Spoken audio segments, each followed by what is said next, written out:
اهلا بيكم في مطبخ ليليان. النهارده هنعمل مع بعض سندوتشات الفراخ الكريسبي او الكريسبي تشيكن ساندويتش. بيتهيألي مفيش حد ما بيحبش الساندوتش ده، بس طبعا لما نحضره في البيت هيبقى انضف واحلى بكتير، وهتشوفوا ان الطريقه بسيطه وسهله، والفراخ بتاعتكم هتطلع كريسبي جدا من بره وفي نفس الوقت تفضل طريه وجوسي من جوه.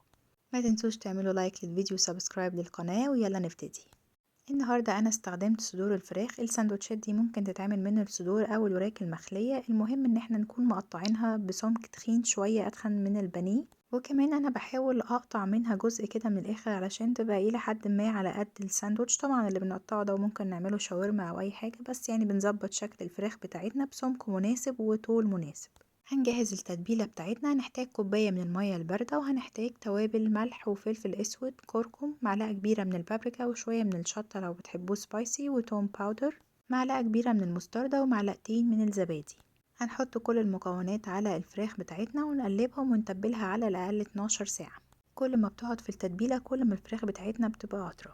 تاني يوم انا طلعتها كده على الكاونتر نص ساعة، وهبتدي بقى اجهز الكفر بتاعنا في كيس بلاستيك. هحط فلفل اسود، بابريكا، وكركم، توم، وبصل باودر، ومعلقة صغيرة من البيكنج باودر.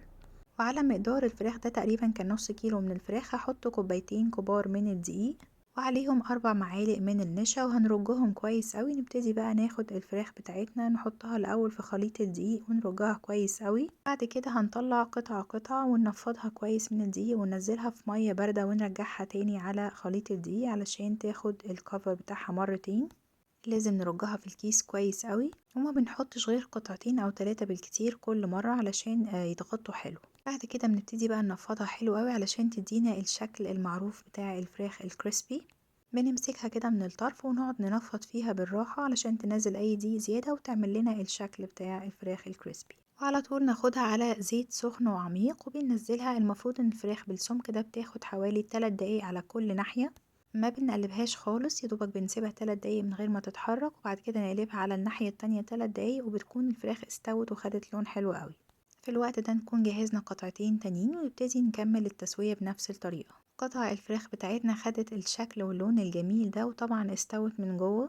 ولو عاوزينها تبقى سبايسي اكتر من كده ممكن تحطوا مع التتبيله هوت صوص. نبتدي نجهز السندوتشات بتاعتنا بقى بالصوص اللي انتوا تحبوه. انا حطيت صوص رانش، فنبتدي نحط بقى طبقات من الخس، الطماطم، الخيار المخلل، بصل، اي حاجه بتحبوا تحطوها. ممكن كمان تحطوا جبنه معاهم، ممكن تحطوا بيكن، يعني حطوا التوبينجز اللي انتوا بتحبوها. كده الساندوتش الجميل ده بقى جاهز. زي ما شفتوا جهزنا السندوتشات بتاعتنا بطريقة سهلة. المكونات والتتبيلة بتاعتها كانت بسيطة جدا، بس طبعا لما بنعمله في البيت احنا ضامنين الكواليتي بتاعت كل حاجة حطيناها حتى الخضار، فعارفين ان احنا بناكل حاجة كويسة لينا او لولادنا. جربوا تعملوها في البيت وقولوا لي رأيكم. لو عجبكم الفيديو ما تنسوش تعملوا لايك وسبسكرايب للقناة، واشوفكم في وصفة تانية. ثانك يو.